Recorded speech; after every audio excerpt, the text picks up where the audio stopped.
एक नौजवान असलम हमेशा परेशान रहता था कि वो इतना कमाता है मगर महीने के आखिर में कुछ नहीं बचता। वो गांव के एक बुजुर्ग आलिम के पास गया और पूछा, हजरत, मेरी कमाई में बरकत क्यों नहीं?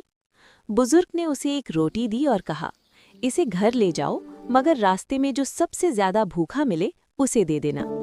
असलम निकल पड़ा। उसने देखा एक बूढ़ी औरत रास्ते के किनारे बैठी थी जो कई दिनों से भूखी थी। असलम ने वो रोटी उसे दे दी। वापस आकर असलम ने कहा, हजरत, रोटी तो मैंने दे दी मगर मेरा मसला। बुजुर्ग मुस्कुराकर बोले, असलम, जब तुमने वो रोटी दी तो तुम्हारे दिल में क्या था? असलम बोला, सुकून और खुशी। बुजुर्ग ने फरमाया, यही बरकत का राज है।